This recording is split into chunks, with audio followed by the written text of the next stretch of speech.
This is a production of Cornell University.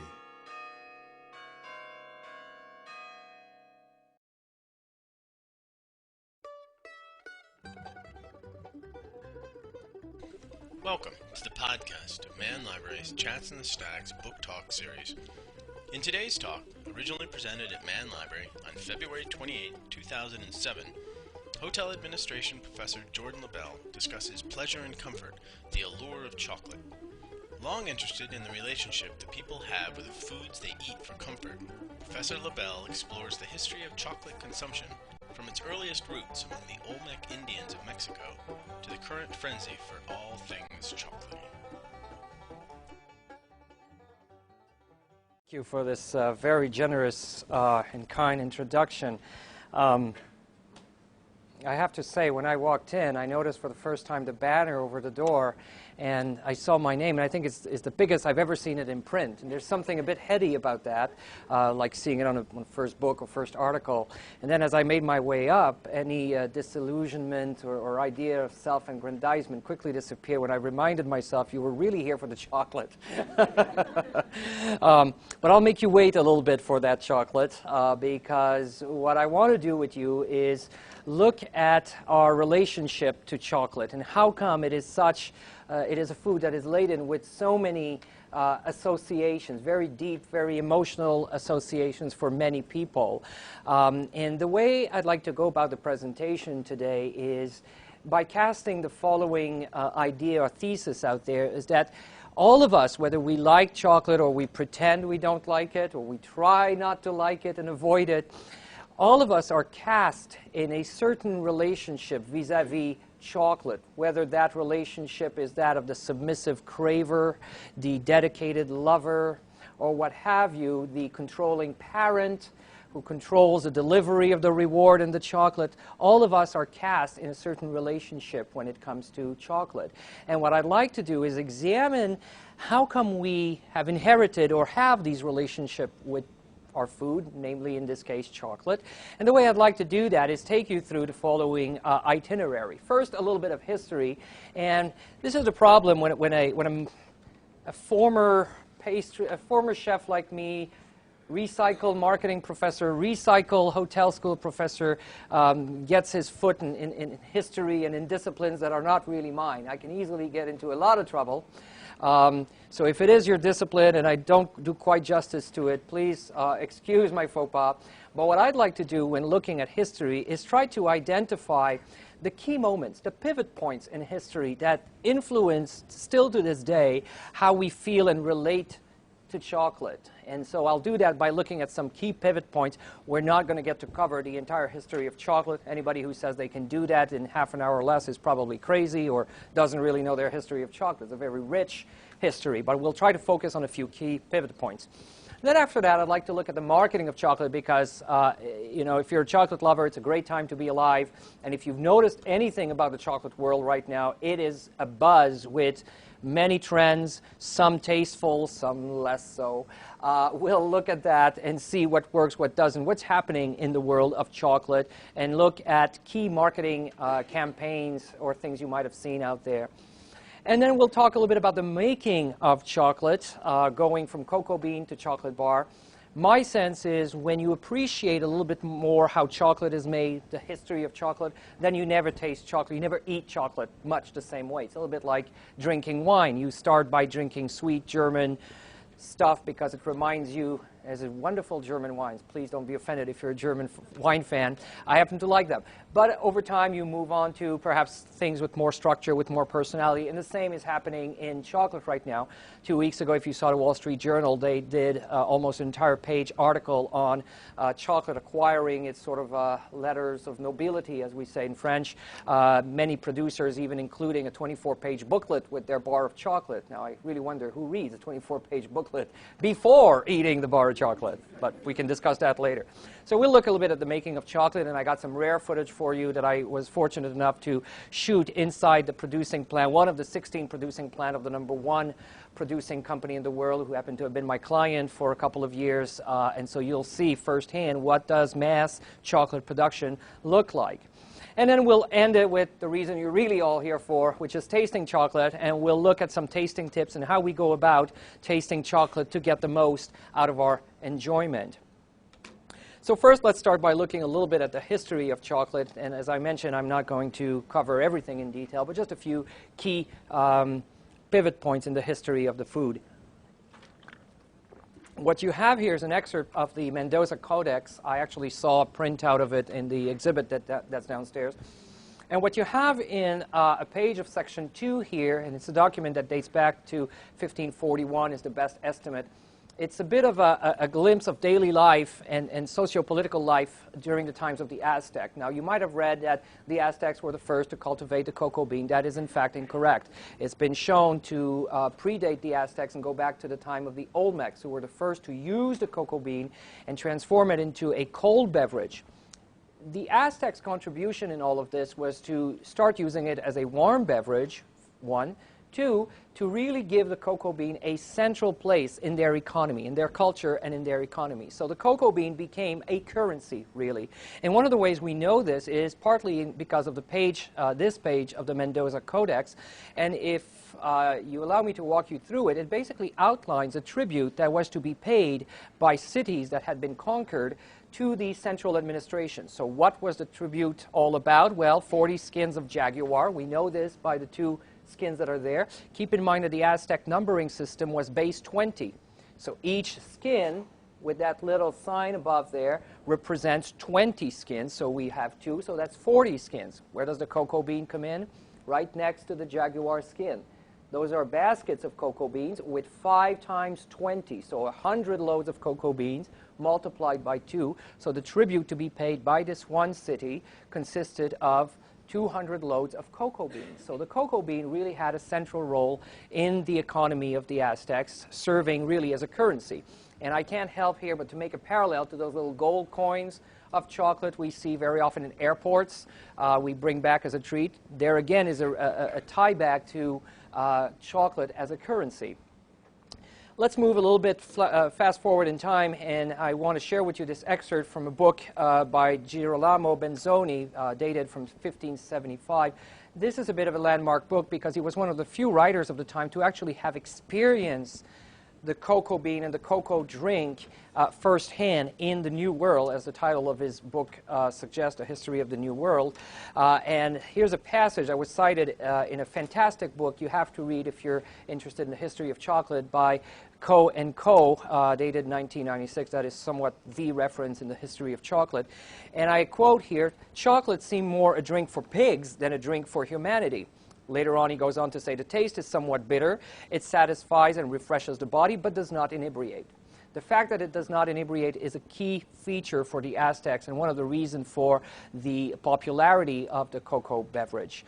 And again here, the other thing to notice is that it was a drink. And by all accounts, certainly according to Benzoni, a very unpalatable, coarse, probably bitter drink that was not all that pleasant.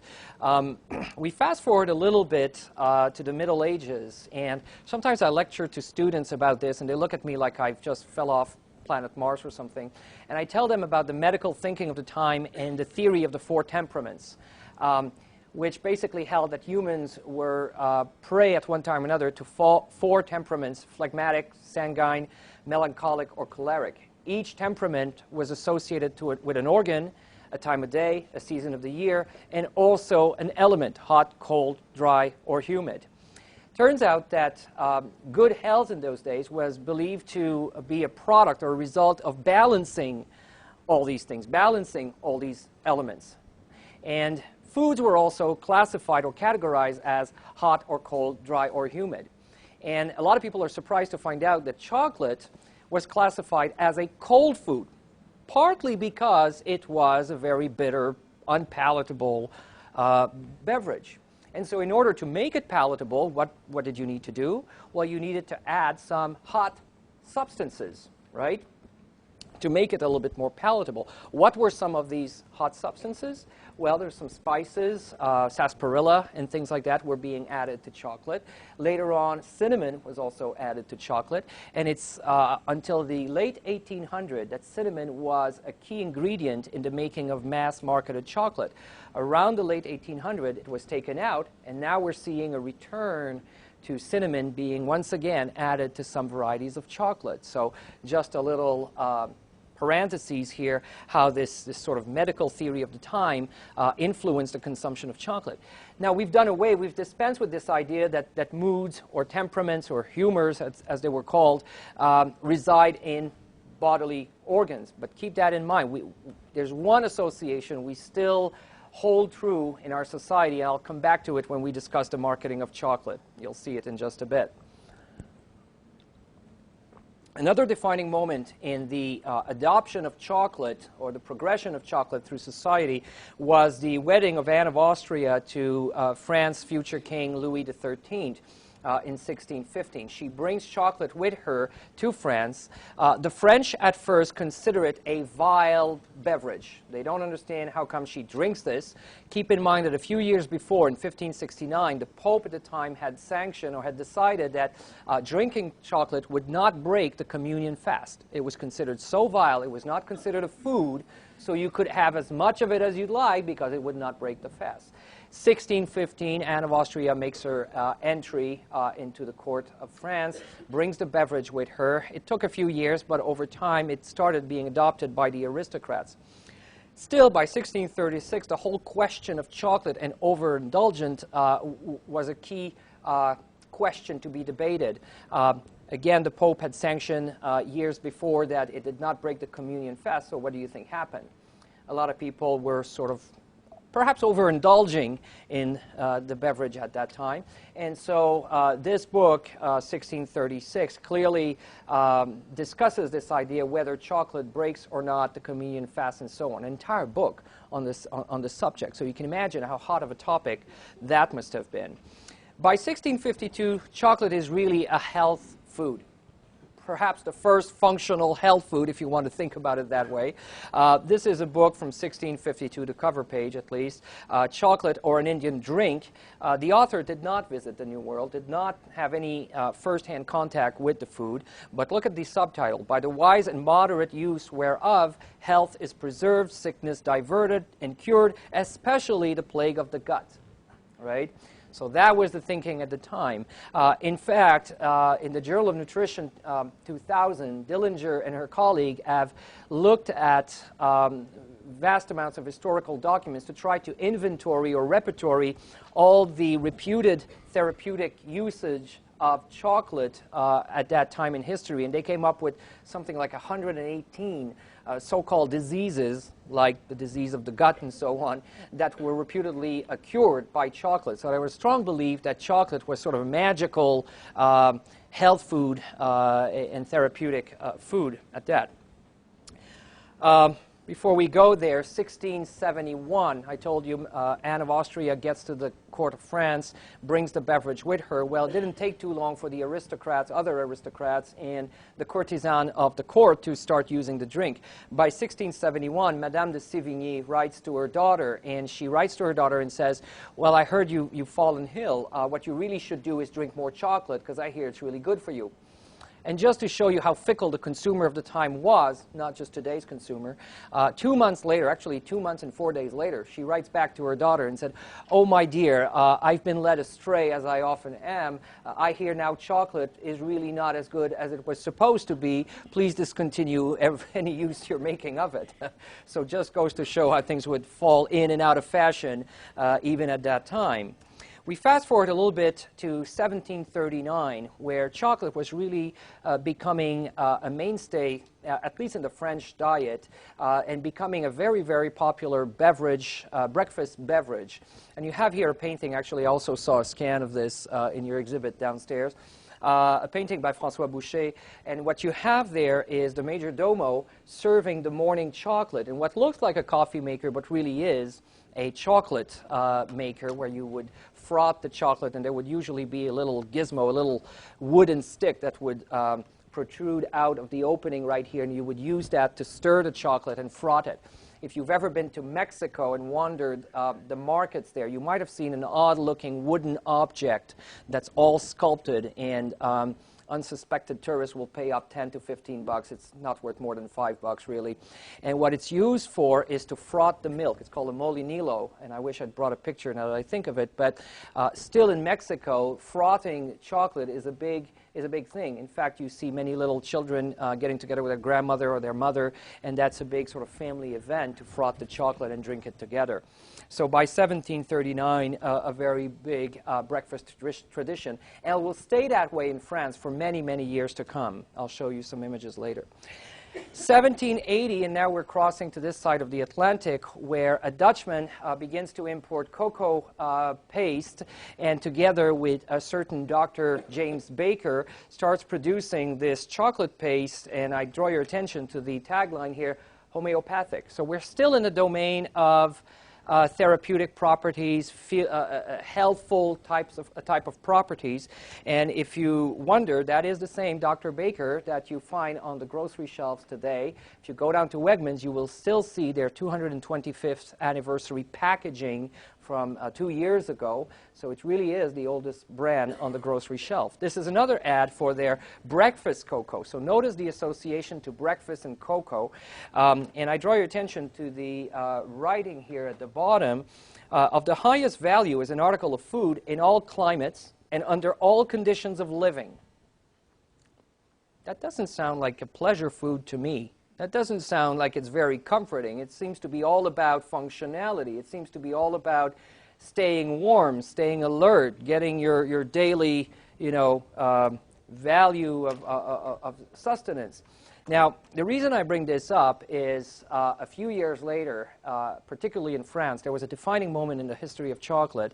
And it's a young man at the age of 23, leaves the family house with about the equivalent or so, books say, of about $400 in his pocket, and moves to Blois, a city called Blois, and decides to open his own chocolate factory. His name is Victor Auguste Poulain. And why do I pick this as a pivot point in the history of chocolate? Because up until that time, chocolate was really a health food. Poulain comes around and said, well, wait a second. Why shouldn't you have pleasure eating chocolate? Let's call a cat by its name. It's really about the titillation of the taste buds. It's really about having fun. It's really about having pleasure. And so he does two things. He opens his chocolate factory, and he does something quite groundbreaking. Keep in mind, I used to be in marketing, so to me it fits right in line. He opens a print shop right next to his chocolate factory. Why does he open a print shop? So he can print his own boxes and packaging, so he can print his own little giveaway cards, which he would insert in the chocolate. So sort of the ancestor of the gift with purchase type of approach, or baseball card, or whatever you want to label it, or whatever parallel you want to draw. But he was one of the first to do that, primarily because he had the ability to do so. He also used to produce absolutely stunning and beautiful color posters, which he would distribute across France in supermarkets and grocery stores and so on. So to this day, Poulain is probably the best loved French brand of chocolate, at least in France. I think that's redundant. Best loved French brand in France, yes. And so it really marked a pivot point in the history of chocolate, because all of a sudden chocolate became a pleasure food.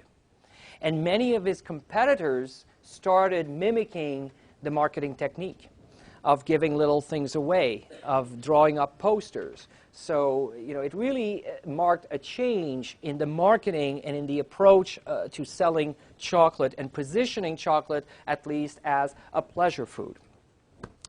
Again, on this side of the Atlantic, the landscape of the U.S. market is very different.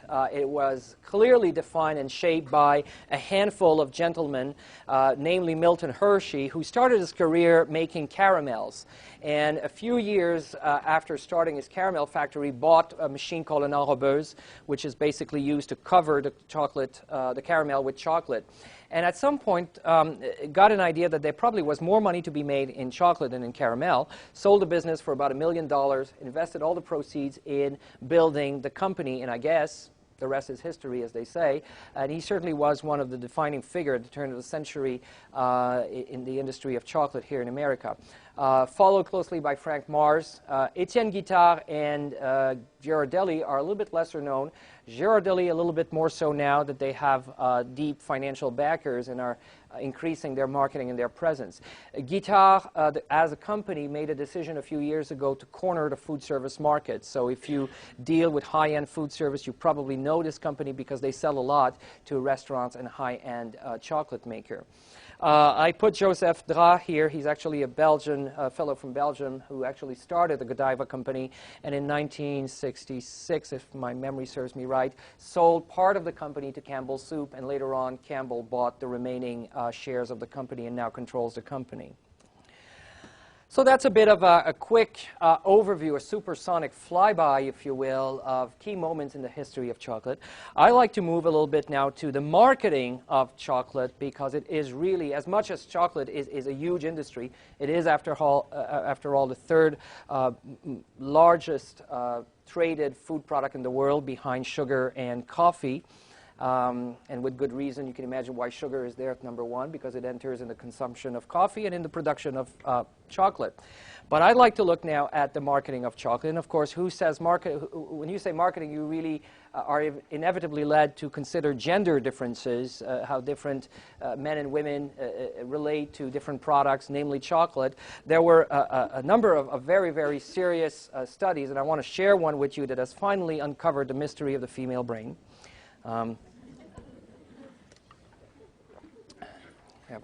You can tell here the shopping lobe and the chocolate lobe, very important. All kidding aside, I started this talk by telling you that chocolate casts us in a certain relationship to the food and its enjoyment, and that's really not an accident. Marketing campaigns, marketing messages that's out there partly shape our relationship to the food. This is quite clear in this advertisement from Poulain. Look at the adult who controls the delivery of the sweet, of the treat to the kid. Are you a good boy, a good girl? I recently asked my students to write a description of their first encounter with chocolate. And I'm in the process of coding this and trying to see what that teaches us about your first imprint, your first contact with a food item. And I would say that I had about 20% of the 200 so students that I polled who actually alluded to their first contact being chocolate as a reward when they were a good little boy or girl. So it casts us in a certain relationship vis-a-vis the food. Again, this is clear here with the mother, two different companies here, the mother controlling sort of the delivery of the chocolate, of the sweet. Again here, issues of control and testimonial of romance and love. Now remember, I told you that we dispense with this idea that certain emotions would reside in certain body organs except one. We still believe that love resides in the heart. Now, I didn't make that up. The marketing machine didn't make that up, but we've been very active in using it. The first one to use it was Richard Cadbury in 1861 when he introduced this heart-shaped chocolate box. Actually introduced it for Christmas that year. Didn't sell so well, such that by February, and Valentine's Day of that year, there were still some boxes on the shelves. And people started buying them because it made for an interesting Valentine's Day gift. And Cadbury started getting letters and requests for more boxes and figured out that it was probably a good marketing idea to keep the shelves stocked with those boxes come Valentine's Day.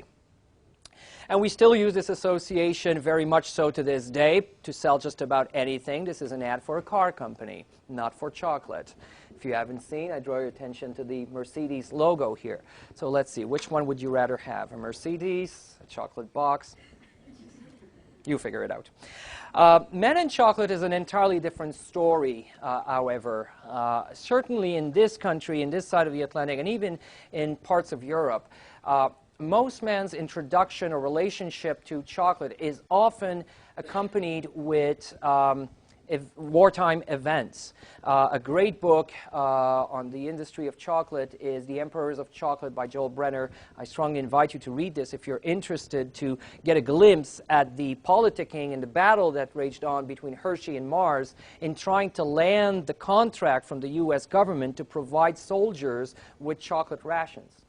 There was a big battle going on in these days. So it's not a surprise that for many GI, their souvenir or their first connection with chocolate is through those rations that provided not just energy and sustenance, that's one thing, but also with a bit of a tie to home, a taste of home. So there's a very big connection right there, which is still evidence in the way that chocolate is marketed to men, even to this day. This is an old engraving.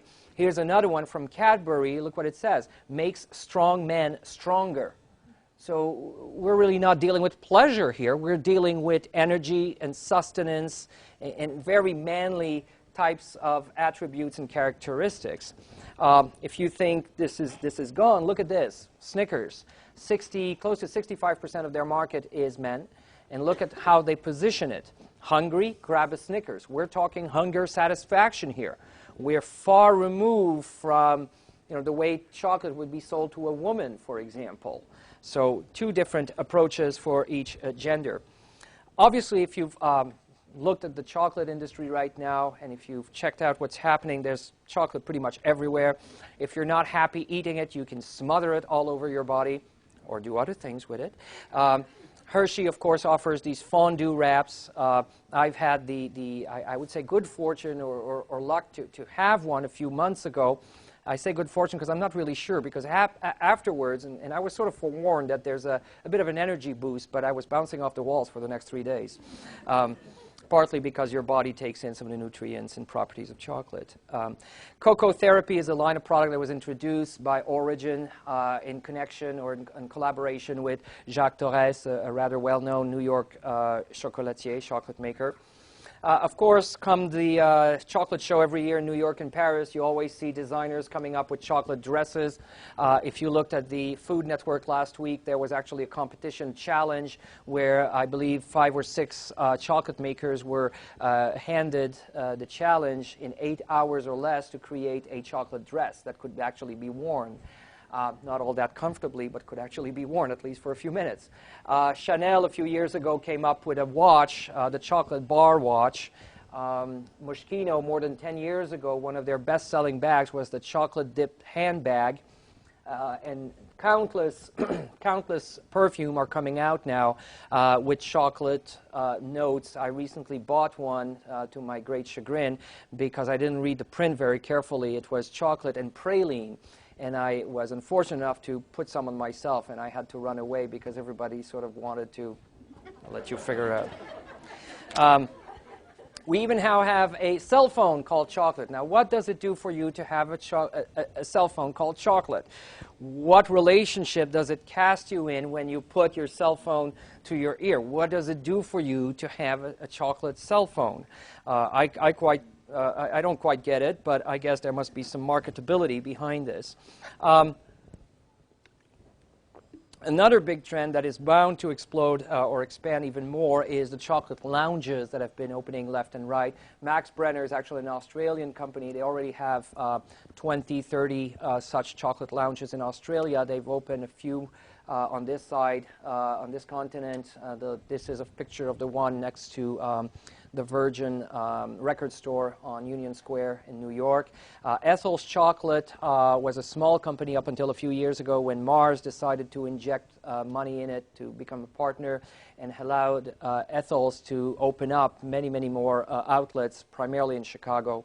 The Chocolate Bar is another example in New York City, and so these things are really expanding, affording you not just a chance to eat chocolate, but to enjoy chocolate and the whole chocolate experience in a nice surrounding.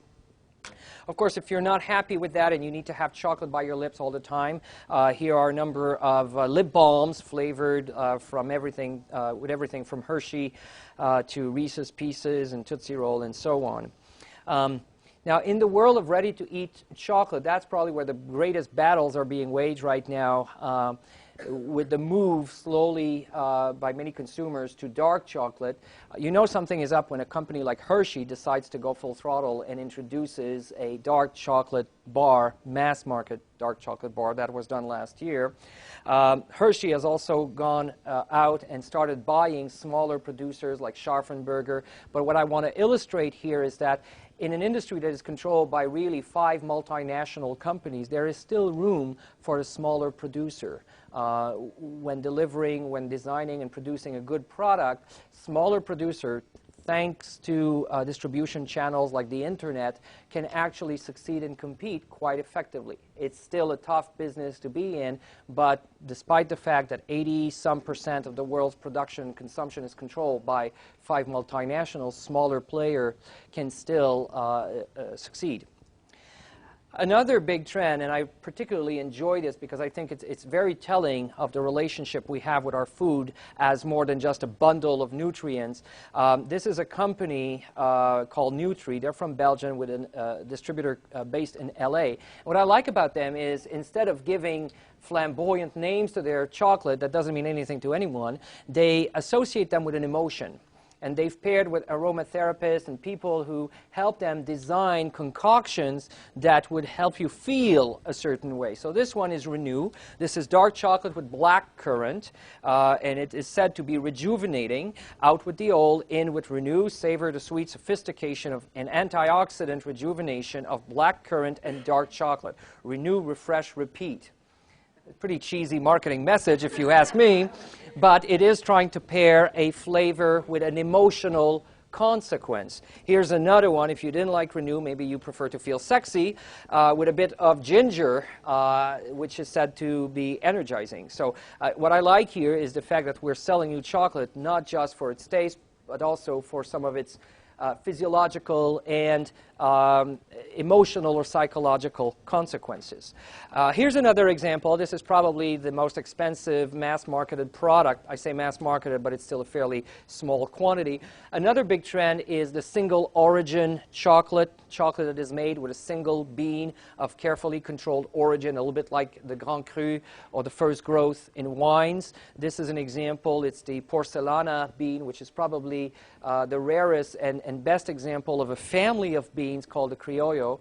And this particular plantation is at the foot of the Andes. Valrhona bought it out a few years ago. It was on the verge of dilapidation and was being slowly destroyed. And they built it up. They took about 10 years to build it up, and only last year introduced this product, which is almost 100% Criollo. And I'll get to those characteristics in just a bit, if you'll allow me.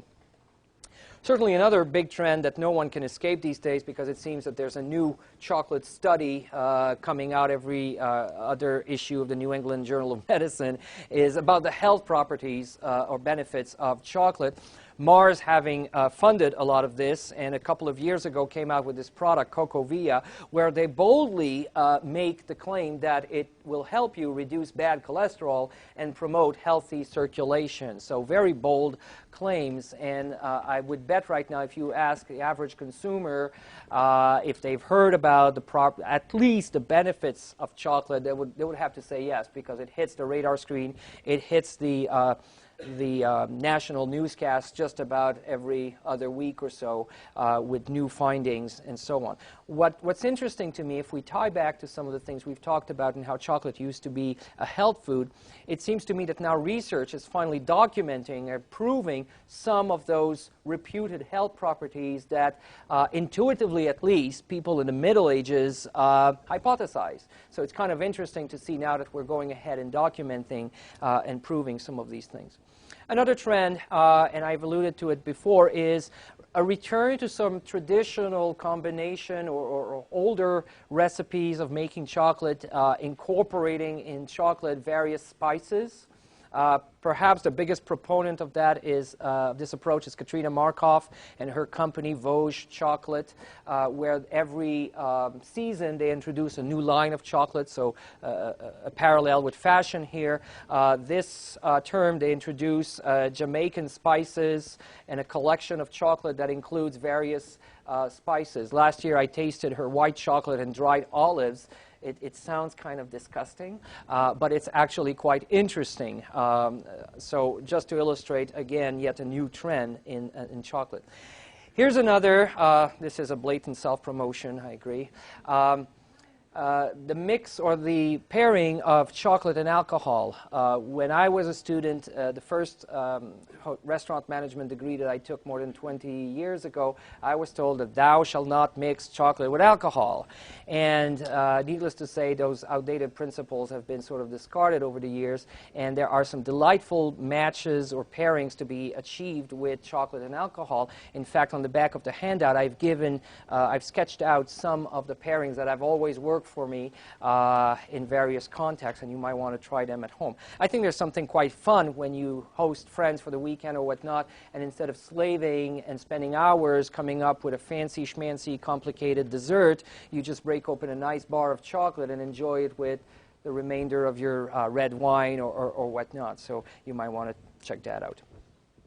Okay, let's move to the fun part, the making of chocolate. You know, when you learn about the making of chocolate, to me at least, you can't help but marvel at the inventiveness and the ingenuity of those who discovered portions of that transformation process. It is absolutely mind-boggling. Whether your favorite type of chocolate is a Reese's Pieces, a decadent brownie, or some more refined concoction like this, it all starts the same place with the cocoa tree that grows along the equator. It's a tree and a plant that's fairly susceptible to disease. And what we need to make chocolate actually is inside those pods. So when we collect those pods, and let's go in for a closer look here.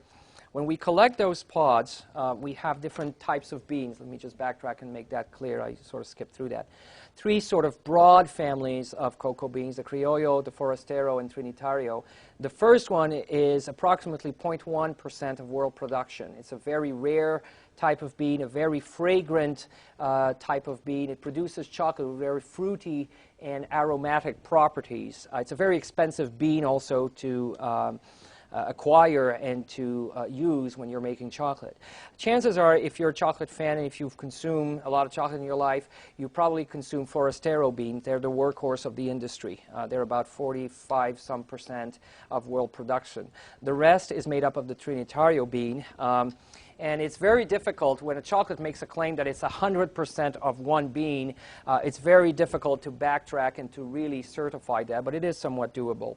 When you break open that pod, is it me or is it getting hot here? Just afraid the chocolate will melt. When you break open that pod, what you have is the cocoa bean encapsulated into a mucilage or an integument, so to speak, which in the producing countries is called a baba. The first thing to do is to let it ferment, and that's a critical step. Some countries are reputed for the quality of their fermentation process. It takes a little bit of savoir-faire to know how to do it, how to interrupt, when to interrupt it, and so on. There are different ways of initiating that fermentation process, usually in a heap, covering it with banana leaves. It can also be put in a box, and then the box is rotated or moved every other day or so to trigger more of the fermentation process. So that's the first part, and it does a couple of things. First, it kills the germ inside the bean, because that's what we'll need to make chocolate. So the first thing is to kill it.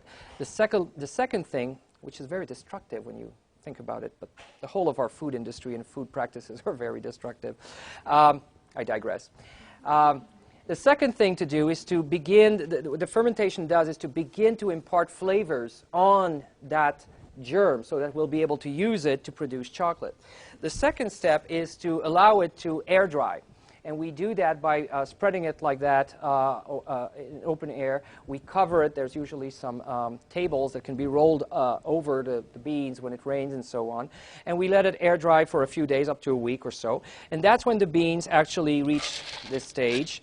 They're dried and they're ready to be shipped to the to the countries where it will be transformed. And they are shipped in those bags that allow for air to flow through so that we avoid bacterial growth. By this time, the humidity level has fallen from 80-some% down to 12%, I believe. So it really limits bacterial growth in the transportation. Aha. Now we're getting somewhere, and maybe we want to start handing out the chocolate for the tasting. The first thing to do is to begin to roast these beans. That will further impart some flavors on the final product. It will also do something else. The remainder of the humidity inside the bean will cause the shell, the hull, to explode. Once this is done, we'll keep crushing it a little, and we'll remove the hull. There's various systems we can do that. Shooting some air currents on the bean as they go through a conveyor belt will actually remove the hull and leave you just with the center part. The center part is called a nib. And I'm trying to hurry because I see the chocolate going around. I know that in a few minutes you won't be paying attention to me. So, so we get to the nib, and then the nib we grind successively in stages so that we get to a very fine powder. And eventually that powder, through crushing and milling, transforms into a liquid where the particle, the size of the fat particle, gets finer and finer and turns into what is called the chocolate liqueur, the cocoa liqueur. It's non-alcoholic, don't worry. And the chocolate liqueur, the cocoa liqueur at this stage can take one of two routes. In one route, it is pressed using a process that was developed by someone you perhaps know, Conrad van Houten, in 1828, if memory serves me right. He developed a process to press the cocoa liqueur and extract the cocoa butter on the one hand, and these large cocoa solid discs on the other, which when pulverized give you what you know as cocoa powder. The other portion of the cocoa liqueur we will mix together with a bit of cocoa butter and milk solids if we want to achieve milk chocolate. We'll then conch this mixture. What is this all about? We'll whisk the mixture in a certain apparatus that will further refine the size of the fat particle and give it a nice creamy texture. And then we need to cool it down according to a certain process so that it crystallizes in a nice solid format with a nice sheen, and that we don't get this little white particle that you might see sometimes on chocolate, which is also called fat bloom, and is the result of a poorly handled cooling process. So this is all in the abstract. What I want to show you now, well, before we get to the actual video, a picture of a factory, turn of the century in France. Remember in 1847, when Poulain opens his factory at the age of 23, he and a coworker would work for 12 hours and produce about 30 pounds of edible chocolate. 2 men, 12 hours, 30 pounds. The footage you're about to see is from one of 16 factories owned by Barry Callebaut that puts out 400 tons of chocolate every day.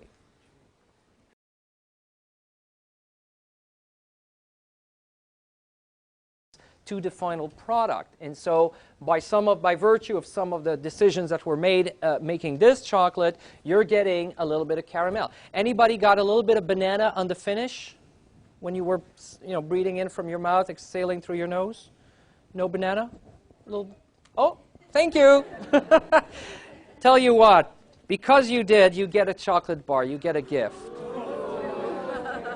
Don't you wish you had gotten banana now, eh? All right, if you want to pick up number 2, we'll get going with number 2. This one is wrapped in a little foil.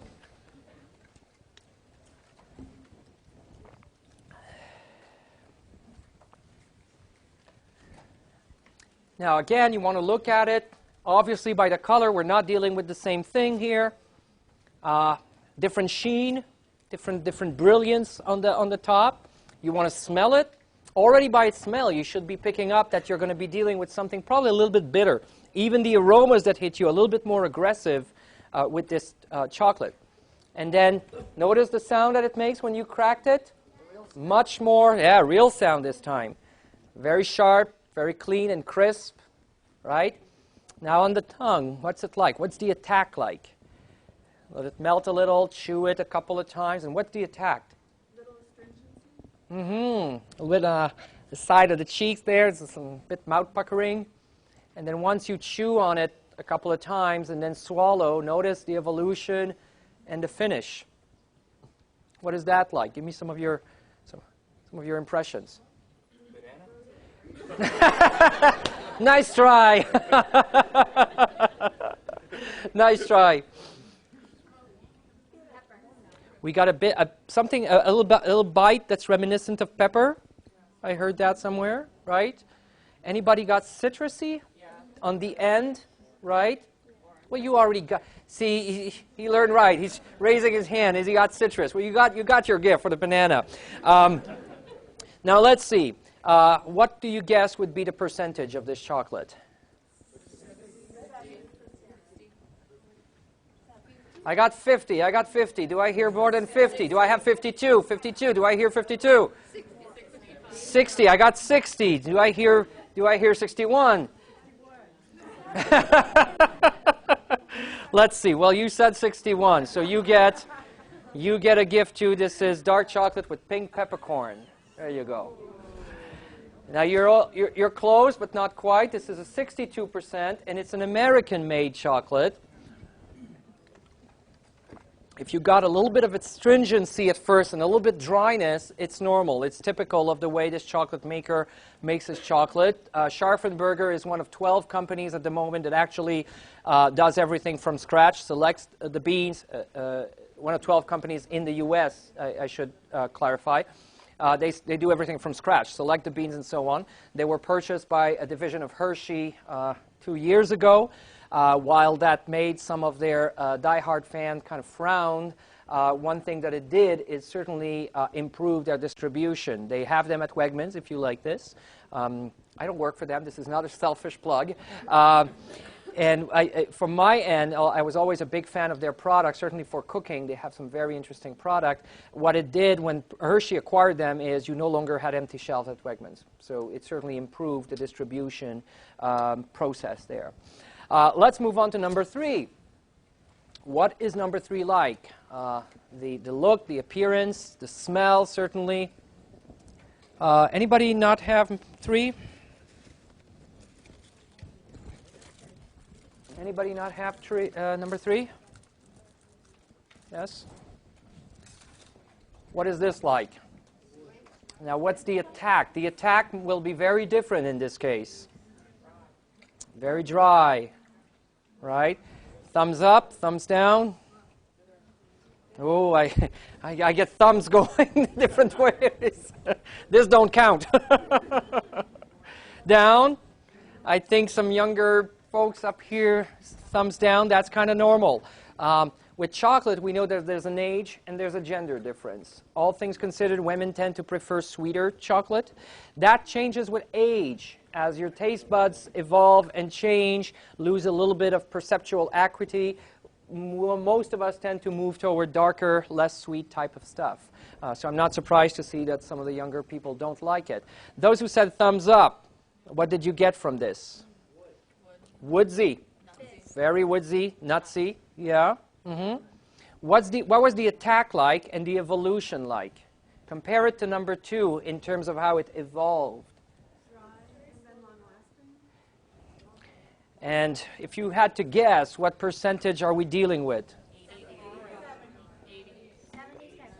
76? This is an 86%, and it's the same manufacturer as the first one. This is 86%. The characteristic of French dark chocolate is on the evolution and finish. It typically does not hit you on the head at first. It just evolves slowly, but then has a long-lasting finish. It tends to stick with you in a sort of woodsy, almondy type of way. I'm using very scientific words right now, am I not? And I'll just sort of throw something at you. If you like to be on the bleeding edge of food and wine pairings, this goes well, absolutely marvelously well, with an oatmeal stout, especially if you throw in with that some dried cherries to sort of round it up. I see some frowns. Give it a try. It's not that bad. I've done this exercise, and I have a lot of women coming into the tasting say, no. Me, I don't like beer. Don't even try. And when I blink or if I leave the room, I come back and there's no more stout and there's no more chocolate. So give that a try. It also works very well with cognac and apricot. And I'm a big fan of mixing chocolate with dry fruits. If you're going to mix chocolate with fruit, you want to do dry fruits particularly. They work very well because the astringency, the acidity is gone, and the fructose, the natural sugars, have been concentrated by the dehydration process. So it's really a good match if you're going to do this. It's kind of a fun thing on Saturday to have a few kinds of chocolate, a few dried fruits, and maybe a red wine and a cognac or something, and see how your friends react to this and sort of play the matching game there. And in the end, you know, I want to sort of shamelessly As you can guess, I shamelessly lift a lot of images from the net and from various publications. This is an ad for Visa, and I sort of like the background. Life takes exploration. When it comes to chocolate, it's really about exploration, but we could change this and say life really takes chocolate. Thank you very much. You've been great.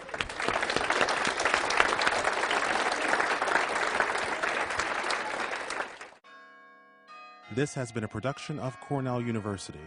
On the web at cornell.edu.